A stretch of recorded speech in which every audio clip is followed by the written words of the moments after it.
Hola amigos, vamos a la 32ª clase de nuestro curso del Compendio del Catecismo de la Iglesia Católica. Esta vez vamos a ver el capítulo Cómo orar, que va de los números 534 al 577.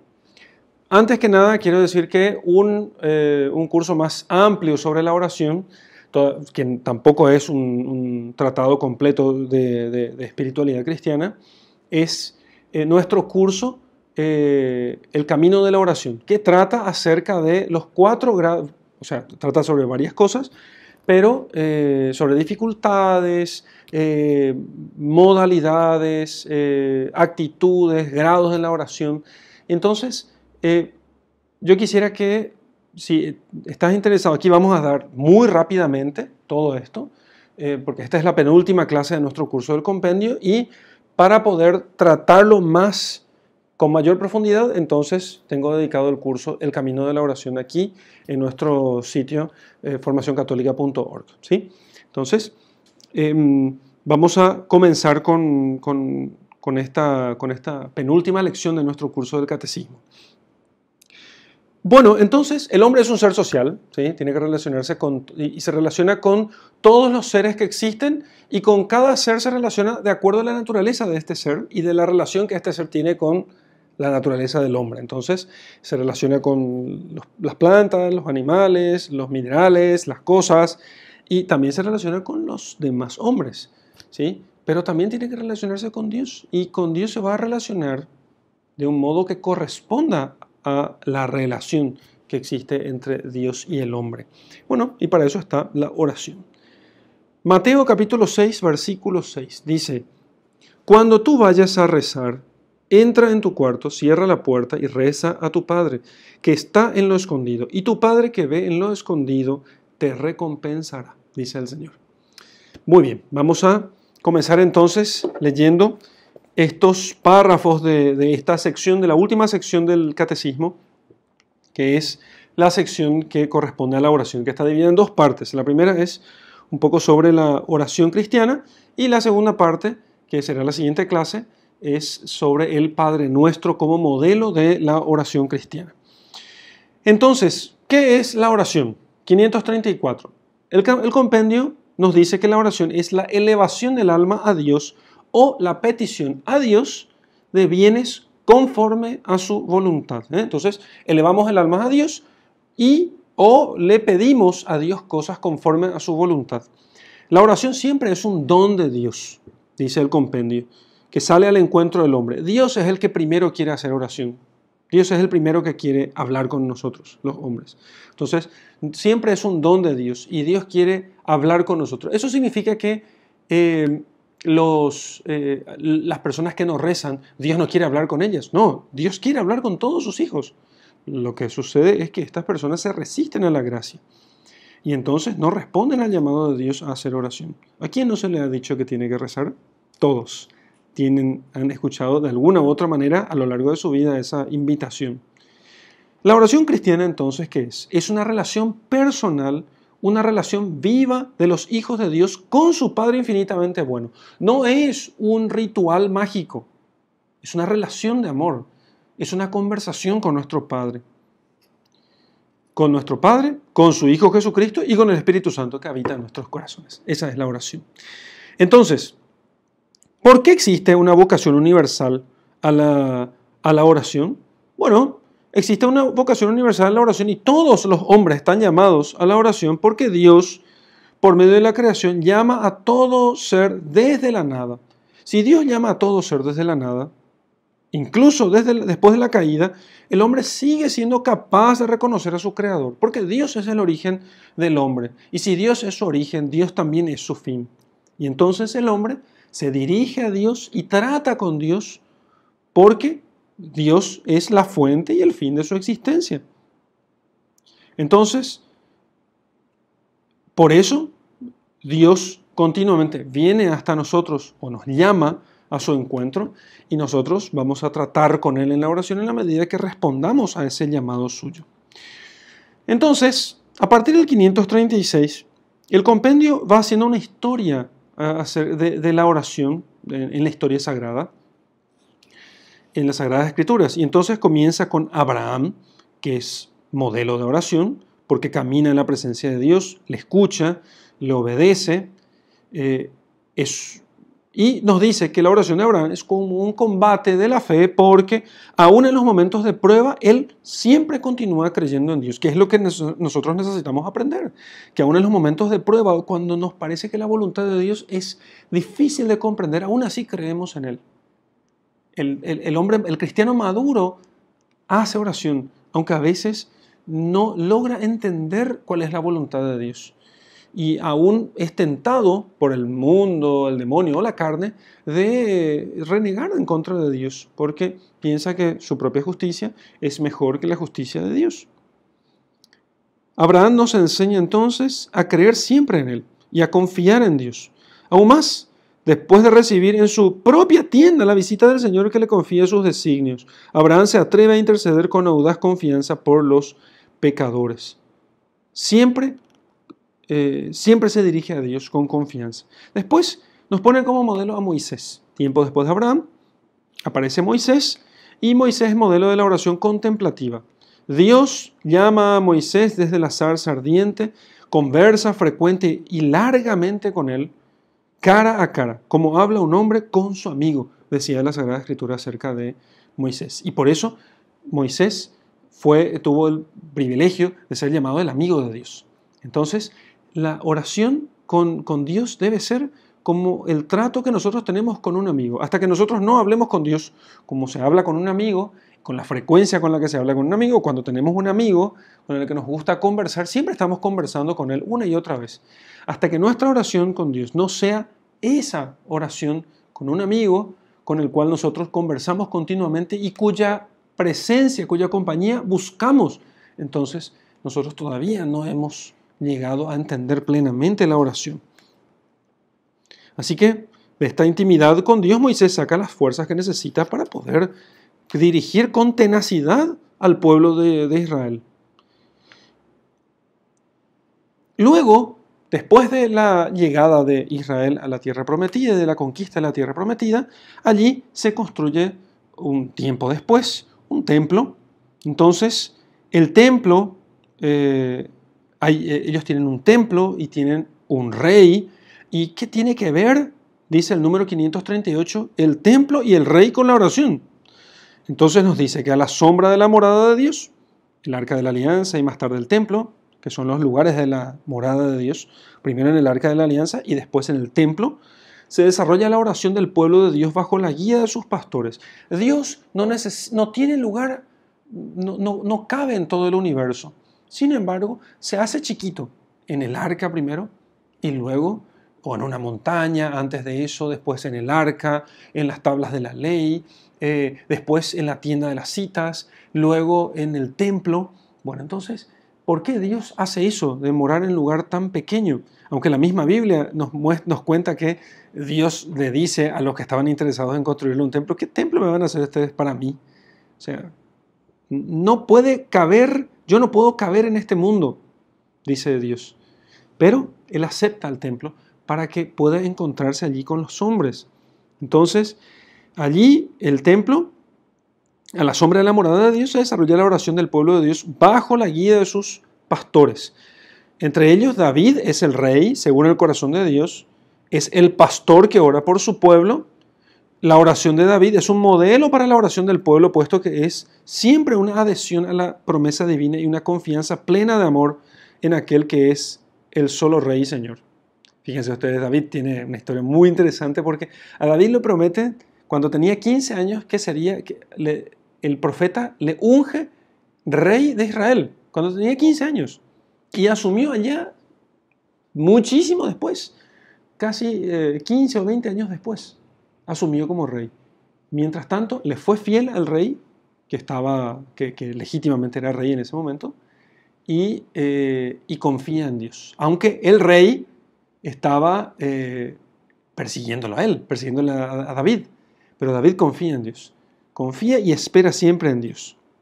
Después aparecen los profetas en la historia de Israel. Los profetas sacan de la oración luz y fuerza para exhortar al pueblo a la fe y a la conversión del corazón. ellos entran, que eran los profetas, y eran hombres que hablaban con Dios de forma más íntima y que de Dios recibían revelaciones para decírselas al pueblo, para llamarles a la conversión, para animarles al combate, para fortalecerles en sus tribulaciones, para que no se desanimen, para que conserven la fe. Pero el profeta saca toda su fuerza del trato con Dios. No existe un profeta que no hable con Dios en la oración.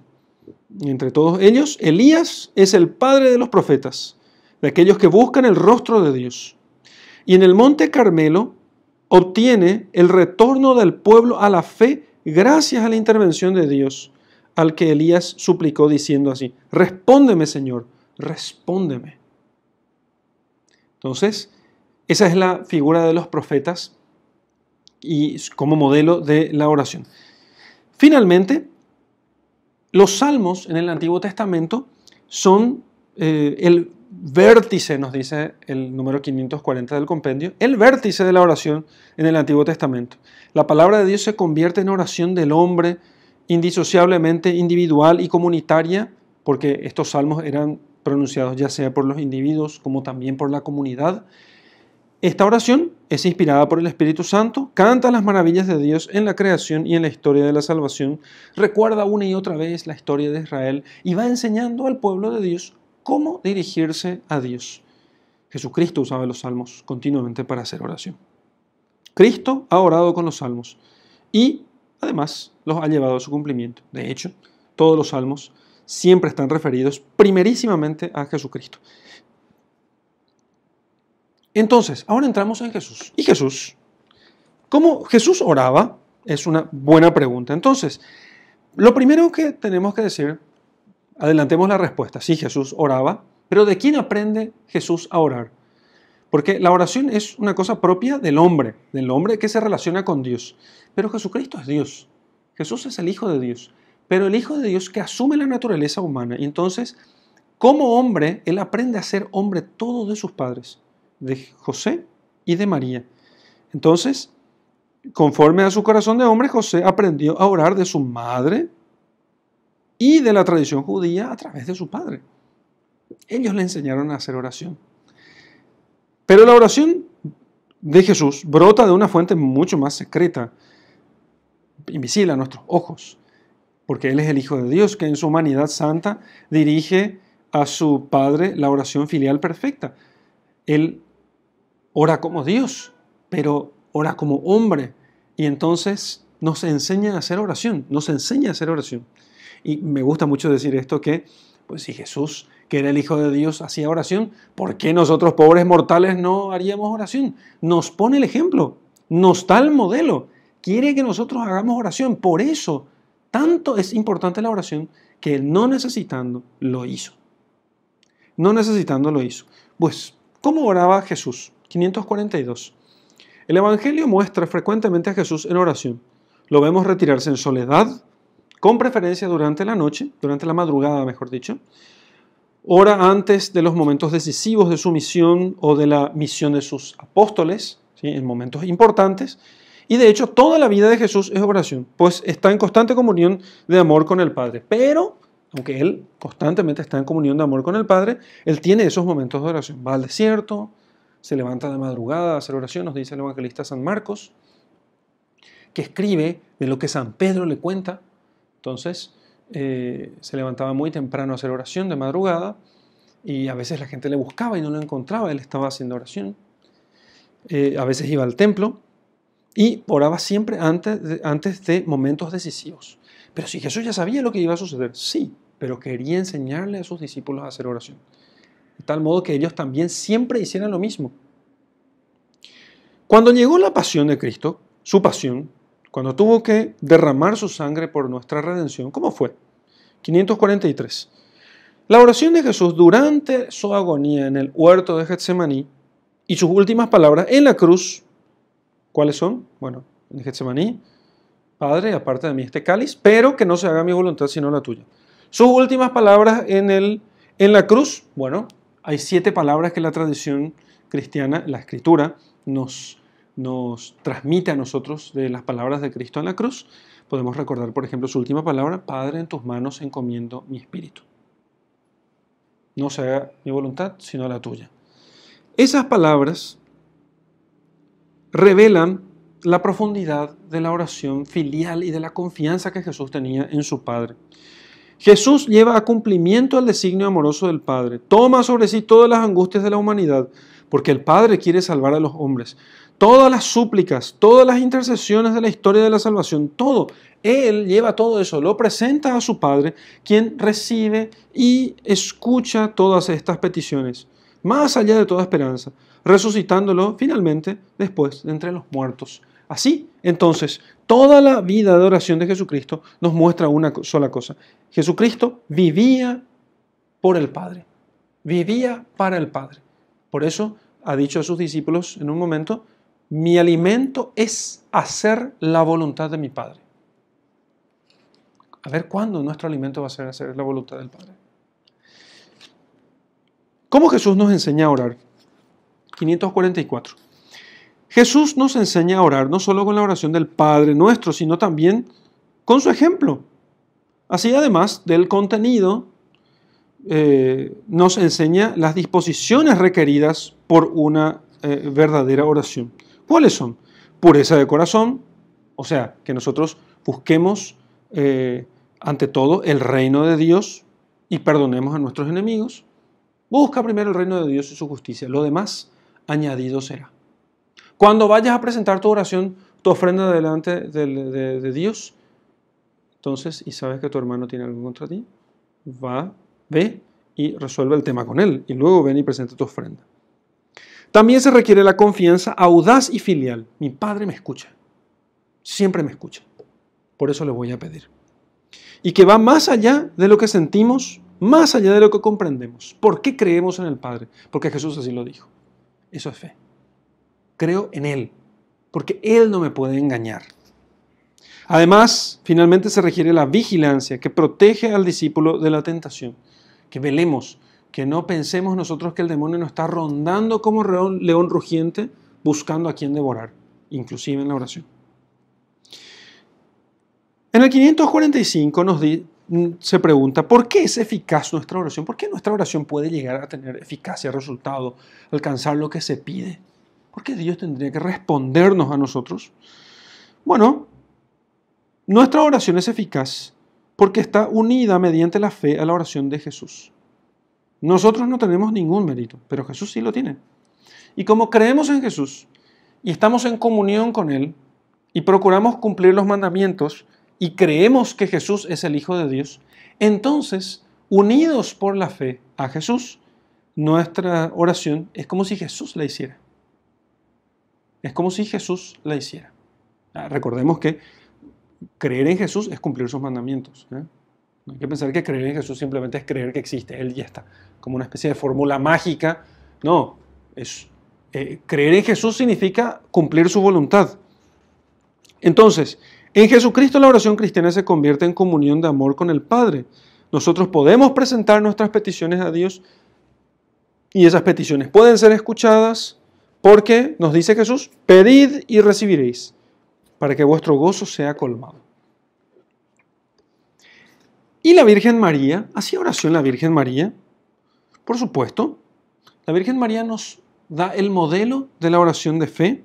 Se caracteriza por su fe, por la ofrenda generosa de todo su ser a Dios, porque ella ni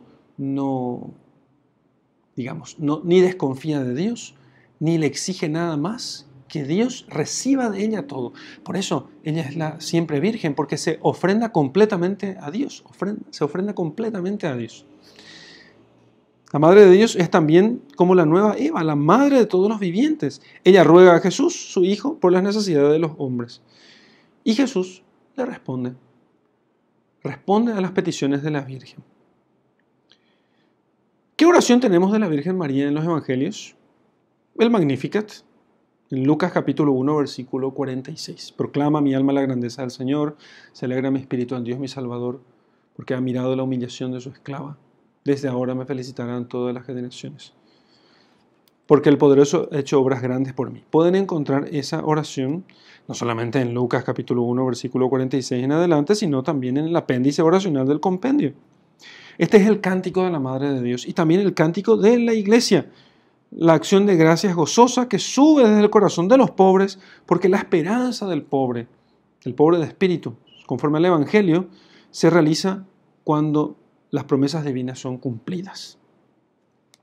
Bien, y entonces, ¿y la oración en el tiempo de la Iglesia? Y aquí ya hemos recorrido brevemente la oración en el Antiguo Testamento, la oración de Jesús y la oración de la Santísima Virgen. Y la oración en la Iglesia. Entonces, la primera comunidad cristiana, nos dice el compendio, que oraba, que al comienzo del libro de los Hechos de los Apóstoles se narra que en la primera comunidad, educada por el Espíritu Santo, los creyentes acudían asiduamente a la enseñanza de los apóstoles, a la comunión, a la fracción del pan y a las oraciones. Fíjense, esas son 4 características de la oración de la primera comunidad cristiana. Entonces, escuchar las enseñanzas de los apóstoles, la palabra de Dios, porque ¿qué enseñaban los apóstoles? Lo que Jesús les había enseñado. Entonces, era como escuchar a Jesucristo. Lo segundo era la comunión, o sea, la caridad fraternal, el ayudar al prójimo, escucharle a los hermanos, ayudarles, enseñarles, transmitirles lo que habían ellos aprendido. La fracción del pan, que es la misa. Y finalmente, las oraciones, que no eran otras cosas que himnos inspirados por el Espíritu Santo, que ya la comunidad cristiana iba creando, iba formando en su seno, pero también los salmos. Y entonces, al repetir los salmos, como lo hacía Jesucristo, como lo hacía la Santísima Virgen, también ellos hacían oración en común. En el 549 se pregunta el compendio, ¿cómo el Espíritu Santo interviene en la oración de la Iglesia? Porque hemos dicho que nuestra oración está unida a la de Jesús, pero ¿cómo puede ser eso? ¿Cómo puede ser que Jesús esté en la oración cristiana? Bueno, el Espíritu Santo, que es el maestro interior de la oración cristiana, educa a la Iglesia en la vida de oración y le hace entrar cada vez con mayor profundidad en la contemplación y en la unión con el insondable misterio de Cristo. La oración nunca es una acción únicamente del hombre y de esfuerzo humano. Es el Espíritu Santo el que va llevando a la Iglesia a la oración y el que va llevando a cada hijo de la Iglesia a la oración. Las formas de oración, tal como las revela los escritos apostólicos y canónicos, siguen siendo normativas para la oración cristiana. Entonces, ¿cuáles son esas formas esenciales enseñadas por el Espíritu Santo? Bueno, la bendición, la adoración, la oración de petición, la intercesión, la acción de gracias, la alabanza. La misa o la Eucaristía contiene todas estas formas de oración. Entonces, veamos cada una de ellas. ¿Cómo se habla con Dios? Esa es la pregunta. ¿Cómo se habla con Dios? ¿Qué le digo a Dios? ¿Qué le pido? ¿Qué hago con Él? ¿Qué le digo? ¿De qué hablo con Dios? Bueno, eso es lo que vamos a ver que fue enseñado por el Espíritu Santo a la Iglesia. Lo primero, la bendición. 551. En adelante vamos ahora con cada una de estas formas esenciales de la oración. La bendición es la respuesta agradecida del hombre a los dones de Dios. Nosotros bendecimos al Todopoderoso, quien primeramente nos bendice y colma con sus dones. Hablar bien de Él. Qué bueno eres, Padre. Te agradezco. Qué grande eres, qué grandes son tus obras, qué linda es la naturaleza que hiciste, qué hermoso el sol de la mañana, qué buena cosa que nos hayas creado, qué hermosa es la creación, qué bella es la iglesia, qué bellos son los sacramentos. Te bendigo, Padre, por eso. El sacerdocio, la Eucaristía, el bautismo que nos hace tus hijos. Qué bellas son las obras de arte hechas por los hombres inspirados por ti. Bueno, esa es la oración de bendición. Y hay mucho de qué bendecir a Dios. Si no tenemos mucho de qué bendecir a Dios, es porque no estamos mirando atentamente todas sus obras. ¿Qué es la adoración? Segunda forma esencial de la oración. Es la prosternación del hombre que se reconoce criatura ante su Creador 3 veces santo. Dios es mi Dios. Yo soy su criatura. A Él le debo todo. Él es el ser supremo por sobre todas las cosas. Eso solamente podemos hacer con Dios. Esa es la adoración. ¿Sí? Y claro, yo puedo hacerlo con palabras o puedo hacerlo con gestos. Cuando me arrodillo delante de Dios, Lo que yo estoy haciendo es reconocer su superioridad absoluta delante de mí. Fíjense que cada una de estas formas esenciales tiene alguna oración o algún elemento, y después podemos ir viendo, se puede ver eso en cada oración, dónde están los elementos de bendición, de adoración, de intercesión, de acción de gracias, de alabanza. Vamos a ver eso enseguida. ¿Cuáles son las diversas formas de la oración de petición? Bueno, la oración de petición puede adoptar las formas de petición de perdón, súplica humilde y confiada por nuestras necesidades espirituales y materiales, pero la primera realidad que debemos desear es la llegada del reino de Dios. Entonces, pedir lo que necesitamos, pedir perdón a Dios por nuestros pecados, pedir a Dios que nuestros lo que necesitamos, incluso las cosas más básicas, incluso las cosas más triviales, podemos pedir a Dios, y de hecho es lo más común en la oración de petición. Todo el mundo sabe hacer algo y lo primero que uno aprende a hacer es a pedir a Dios cosas. Pero no olvidemos lo que nos dice el compendio, que lo primero y lo más importante que hemos de pedir a Dios es que venga a nosotros su reino. La intercesión es un tipo especial de petición, pedir en favor de otros, ¿sí? Porque eso nos ayuda a nosotros a ejercitar la caridad. Y nos hace más parecidos a Jesús, que pedía por nosotros. No pedía tanto por Él, sino sobre todo por nosotros. Entonces, cuando nosotros pedimos a Dios por los demás, nos hacemos parecidos a Jesús. Y nos parecemos a Dios que se ocupa de los hombres. No te pido por mí, te pido por los otros. Algunos suelen decir, yo no pido por mí porque Dios me ha dado todo. Pido por los demás. Agradezco, no pido nada. Bien, es bueno. Eso significa que sos una persona agradecida. Pero no dejes de pedir, porque eso te va a hacer ejercitar la humildad delante de Dios. Pedile siempre a Dios y agradece mucho más. Simple. Acción de gracias.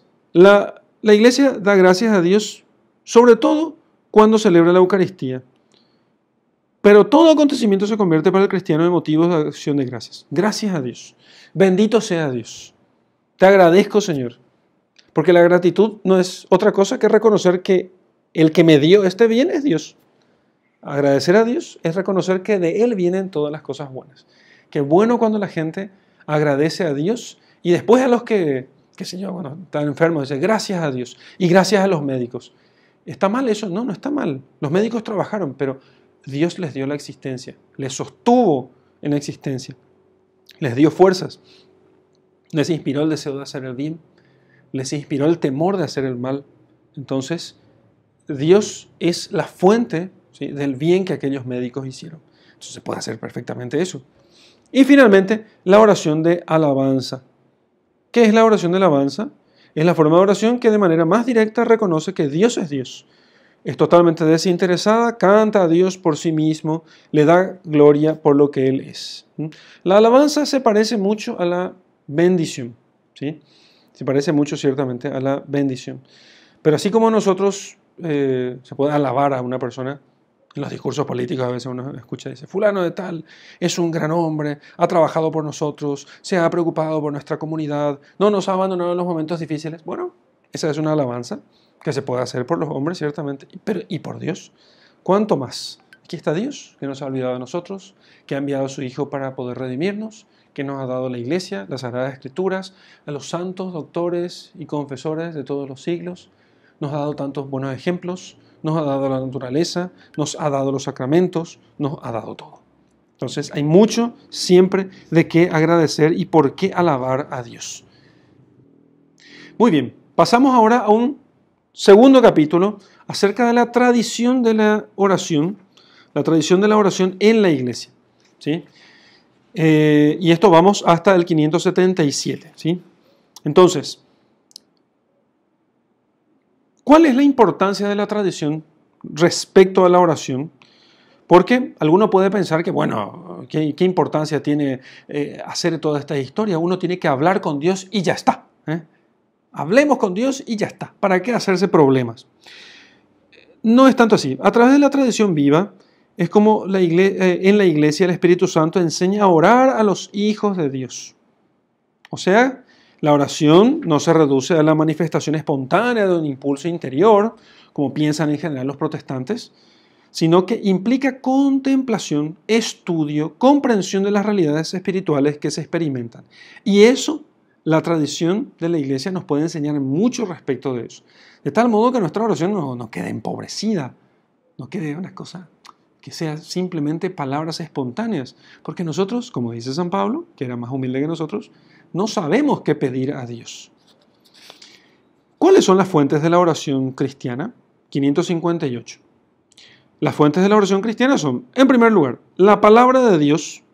En segundo lugar, la liturgia de la Iglesia, o sea, la misa, los sacramentos, la liturgia de las horas, y las virtudes teologales, fe, esperanza y caridad, y todo lo que alimenta la fe, la esperanza y la caridad, principalmente el credo, ¿sí?, que es lo que alimenta la fe, por ejemplo, las situaciones cotidianas que nos dan motivos y razones para hacer oración, porque en ellas podemos ciertamente encontrar a Dios.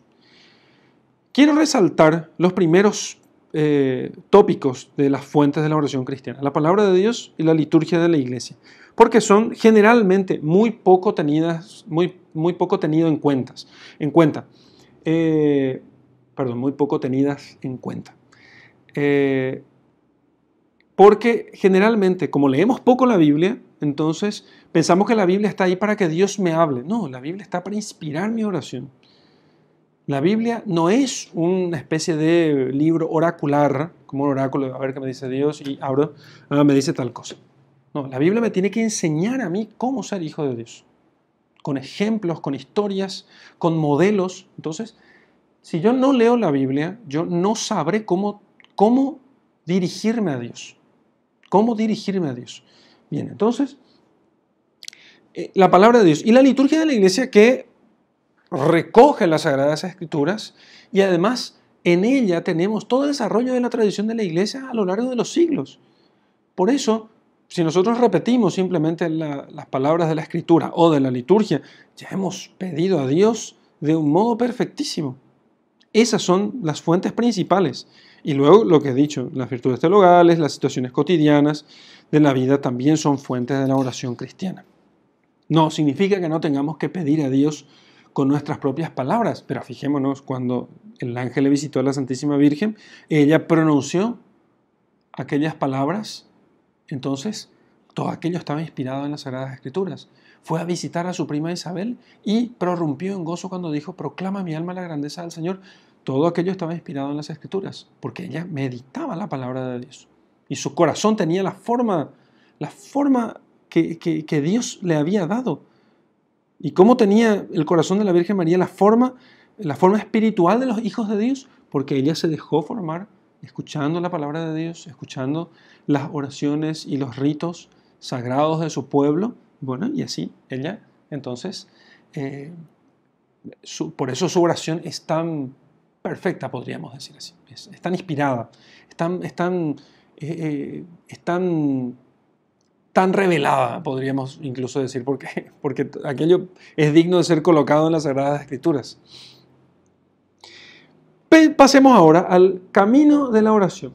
Ya hablamos sobre la tradición, no despreciemos la tradición. Ya hablamos sobre la fuente de la oración, o fuentes de la oración. Pasemos ahora al camino de la oración. Entonces, en la Iglesia hay diversos caminos de oración. Hay diversos caminos, diversas escuelas de oración.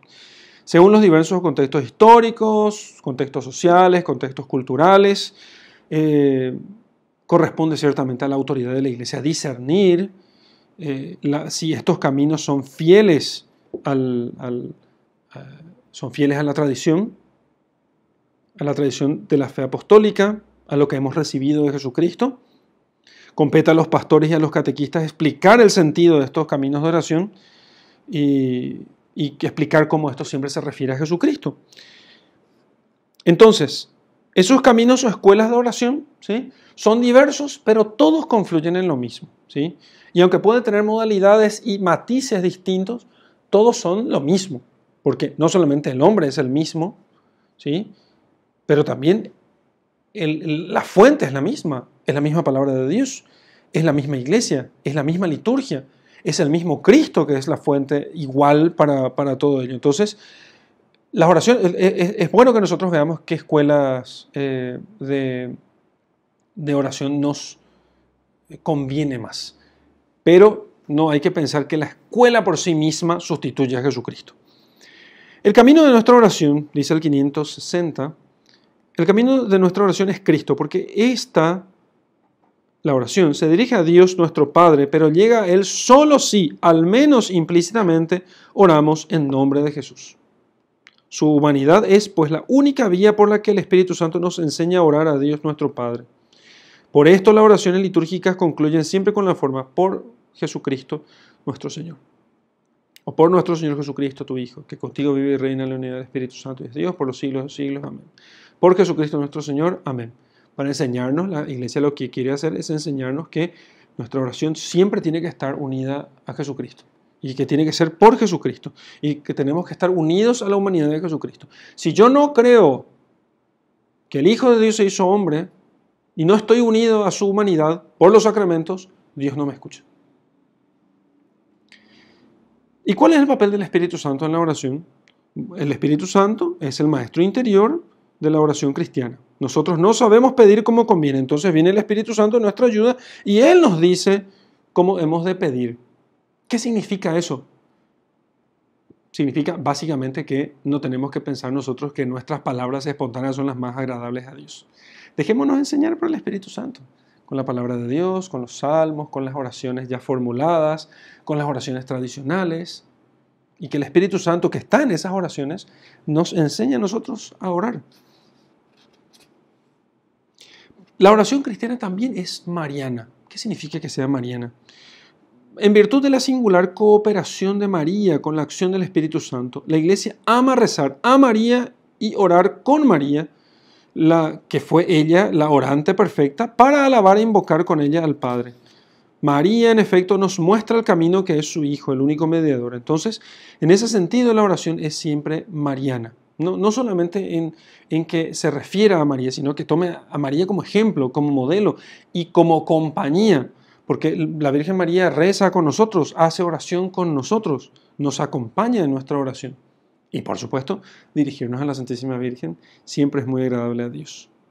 ¿Cómo reza la Iglesia a María entonces? 563. Y la Iglesia reza a María ante todo con el Ave María, oración que la Iglesia pide en esta, la intercesión de la Virgen. Y otras oraciones marianas son el Rosario, el Acatistos, el Paráclisis, los himnos y cánticos de las diversas tradiciones cristianas, etcétera, que podemos encontrar todos ellos, los más tradicionales y conocidos, en el apéndice de oración que se encuentra al final. Muy bien, sigamos. Ahora hablemos de los maestros de oración. ¿Quiénes son los maestros de oración? Una cosa muy importante es esto. Realmente, difícilmente podremos nosotros aprender a hacer oración sin un maestro que nos enseñe a nosotros a hacer oración.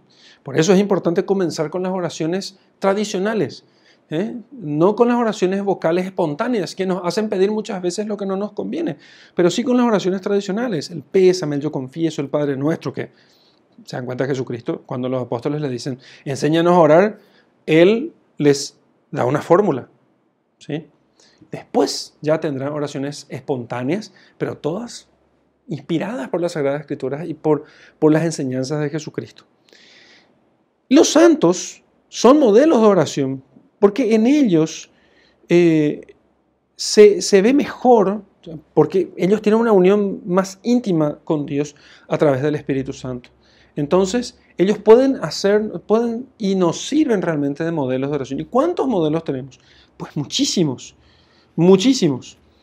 No solamente interceden por nosotros en el cielo, también nos dan ellos el modelo.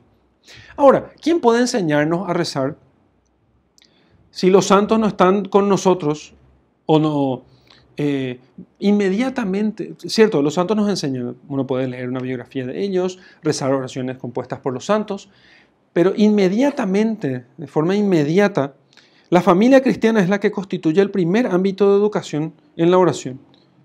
Ahí donde en la familia se reza y se reza con los hijos, ellos crecen aprendiendo a hacer oración. Y entonces nos parece a nosotros natural hacer oración. Yo he visto para los cristianos a veces nos cuesta entender que alguien no sepa hacer oración, porque bueno, es la cosa más natural. Si uno creció en una familia cristiana donde la mamá a las 6 de la tarde le llamaba a todo el mundo y decía, a ver chicos, vamos a rezar el rosario. Y uno decía, oh Dios mío. Pero estábamos todos allí a las 6 de la tarde y rezábamos el rosario con mamá. Y entonces crecimos aprendiendo a hacer oración. Pero hay gente que no sabe hacer oración, que no sabe dirigirse a Dios, o que sabe solamente un Padre Nuestro, solamente un Padre Nuestro.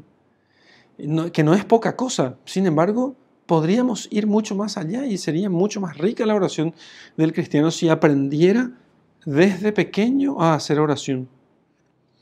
Y en la familia. Y no solamente en la familia, también aprende en la iglesia. Para eso vamos a la iglesia, para aprender a orar, para aprender a rezar. Esa gente que viene a misa los domingos. ¿Para qué viene a misa los domingos? Para aprender a hacer oración, para aprender a rezar. La catequesis, los grupos de oración, la dirección espiritual, son todas estas escuelas y ayudas para la oración. ¿Dónde podemos hacer oración? Lugares favorables para la oración. Se puede hacer oración en cualquier lugar, pero hay lugares más favorables. El templo es un lugar propio para la oración litúrgica, para la adoración eucarística, también para la oración personal. Y ciertamente el lugar personal, el nicho familiar de oración es un lugar importante de la casa, pero el lugar personal de oración donde yo me encuentro con Dios para hacer oración, eso no nos tiene que faltar. Tiene que haber un nicho personal allí donde tengo mis imágenes preferidas, un crucifijo, una vela, las Sagradas Escrituras, el rosario, ese lugar donde yo me acerco y ya sé que allí voy a ponerme a hablar con Dios. No dejen de tener su nicho de oración personal. Pasemos ahora al capítulo 3. La vida de oración. ¿Sí? El capítulo 3 y último capítulo de esta primera clase sobre la oración, de las dos que vamos a tener, es sobre la vida de oración. Entonces, ¿qué momentos son los más indicados para hacer oración? En cualquier momento, y de hecho tenemos que acostumbrarnos a rezar siempre, a dirigirnos a Dios en todo momento. Pero la Iglesia propone a los fieles ritmos destinados a alimentar la oración continua. Oración de la mañana, oración de la tarde, oración al mediodía, antes y después de las comidas. La liturgia de las horas, no voy a pasar a explicar aquí, pero pueden encontrar mucho material en internet sobre eso. La misa del domingo, el Santo Rosario, rezado diariamente. Hay gente que incluso reza varias veces al día el Rosario. Y las fiestas o solemnidades del año litúrgico, la Navidad, la Semana Santa, el Adviento, el tiempo de Pentecostés, las fiestas de los santos, bueno, las novenas, las grandes procesiones, las peregrinaciones, etc. Todos esos son los momentos indicados para la oración y que nos ayudan a poder progresar un poco más en la vida de oración. ¿Cómo se expresan los cristianos en su vida de oración? Bueno, la tradición cristiana ha conservado tres modos principales de expresar y vivir la oración. Oración vocal, la meditación y la oración contemplativa. ¿Sí? La oración vocal es la pronunciación de oraciones con la boca, ¿sí? Que está fundamentalmente marcada por las oraciones tradicionales, las fórmulas, Padre Nuestro, Credo, Pésame, yo confieso. La meditación, que es un grado más difícil, no es imposible, mucha gente lo hace, que es ponerme a tomar, por ejemplo, una de estas oraciones vocales y pensar en lo que significa eso. Pensar en lo que significa. Discurrir, pensar en eso. Mira esto, Padre Nuestro, ¿qué significa Padre? Padre, mi padre, yo soy su hijo. ¿Qué hace un padre? ¿Qué es un buen padre? Bueno, eso es meditar. Y la contemplación, que consiste en ya no meditar, sino simplemente en ver, como en mirar y descansar en aquello que miramos. Entonces, esos son los tres modos de la oración, las tres expresiones de la vida de oración. Oración vocal, meditación y oración y contemplación, oración contemplativa. Entonces, la oración vocal asocia el cuerpo, el cuerpo a la oración interior del corazón. Lo que vale es la oración del corazón, dice la gente. No, no es cierto eso. Nosotros somos cuerpo y alma y ambas cosas tienen que ir juntas. Y para que el cuerpo se moldee a la forma de Cristo, es necesario que el cuerpo esté realmente acompañando a la oración del corazón. La meditación, en el 570, nos dice que es una reflexión orante que parte sobre todo de la palabra de Dios en la Biblia, hace intervenir la inteligencia, la imaginación, la emoción, el deseo, para profundizar nuestra fe, convertir el corazón y fortalecer la voluntad de seguir a Cristo. Todo esto lo explico bien en el curso El Camino de la Oración. Y la oración contemplativa es una mirada sencilla a Dios en el silencio y en el amor. Miro a Dios y Él me mira. Pero no sé qué mirar. ¿Cómo que no sé qué mirar? ¿Serán los ojos? Solamente Padre nuestro. Voy a mirar a Dios como mi Padre. Como mi Padre. Eso es contemplación. ¿No lo ven? Entonces, es un don de Dios, pero también se puede hacer de forma activa, ¿sí? Y sin embargo, Dios nos llama a que nosotros lo miremos, que le veamos a Él. Entonces, es un don de Dios, un momento de fe pura, durante el cual el que ora busca a Cristo se entrega a la voluntad amorosa del Padre y recoge su ser bajo la acción del Espíritu Santo. Repito, todo esto desarrollamos con más detalle en el camino de la oración. Finalmente, digamos lo siguiente. El combate, que la oración es un combate. No, pero padre, la oración cuesta. Sí, por supuesto. Por supuesto, claro que cuesta. Si no costara, ¿cómo se explicaría que existen tan pocos contemplativos en el mundo? Monasterios dedicados solamente a la oración, no hay muchos. Hay menos que las congregaciones y comunidades de vida activa. Entonces, la oración es un verdadero combate. Presupone siempre una respuesta decidida de nuestra parte, pues el que ora combate contra sí mismo, contra el ambiente y sobre todo contra el demonio, que nos tienta a dejar aquello, porque sabe que el que ora ese se salva. El que reza se salva, dice San Agustín. Entonces, ciertamente hay gente que tiene objeciones a la oración. Muchos piensan que no tienen tiempo para orar o que es inútil orar, y los que oran pueden desalentarse frente a las dificultades, a los fracasos, al desgano. No siento ganas, me cuesta, es todo tan árido, es como si Dios no me escuchara. No sé qué hago con esto. Y para vencer es necesaria humildad, confianza y sobre todo perseverancia. Les aseguro que ciertamente, aunque los primeros días de la oración es fácil y llevadera, al cabo de la semana uno quiere salir corriendo o trepar por las paredes, pero el que persevera hasta el fin, ese triunfará, dice el Señor. Y ciertamente, el que persevera en la oración luego acaba recogiendo muchísimos frutos. Y entonces, si persevera y se combate contra sí mismo, contra el mundo, contra el demonio, si combate de veras y se vence, ese va a tener gusto por la oración y va a recoger de allí grandísimos frutos. ¿Cuáles son las distracciones las dificultades que tiene que enfrentarse? Las distracciones, la sequedad y la asedia. Entonces, contra las distracciones hay que mantener con firmeza la mente puesta en las cosas de Dios. Contra la sequedad hay que superarla con la perseverancia. Y con la asedia, el no amarse tanto a sí mismo. La asedia, ¿qué es? Es una forma de pereza espiritual, en realidad es una tristeza por las cosas que se refieren a Dios. Y la asedia es un pecado que cometemos cuando decimos, voy a rezar otra vez. Y eso se repite muchas veces. Entonces viene la asedia. Y después la asedia termina enraizándose en nosotros y cuesta mucho arrancar la asedia. Entonces lo que hay que hacer es combatir la asedia desde el primer momento en que se presenta delante de nuestros ojos. Ciertamente hay que fortalecernos con la confianza filial. Dios es nuestro Padre y por eso nosotros insistimos en la oración y nos acercamos a Él siempre. Hay que aprender a ver a Dios como nuestro Padre.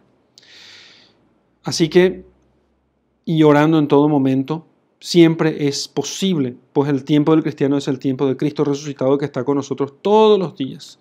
Oración y vida cristiana son por ello inseparables. Uno quiere ser cristiano, entonces lo que tiene que hacer es si uno quiere ser buen cristiano, lo que tiene que hacer es orar todos los días. Sin oración no es cristiano. El que no reza no es cristiano. ¿Sí? Podrá llamarse cristiano, podrá hacer estos cursos, pero no será cristiano el que no reza. Por eso es necesario que se esfuerce varonilmente y entonces haga oración para poder vivir plenamente su vida cristiana. Bien, hasta aquí entonces esta primera clase sobre la oración y vamos a terminar después ya con el siguiente capítulo, que es el último capítulo de nuestro curso del compendio del Catecismo de la Iglesia. Bien, entonces, hay algunas sugerencias al final del material para poder profundizar, pero para terminar vamos a rezar el Magnificat del apéndice final.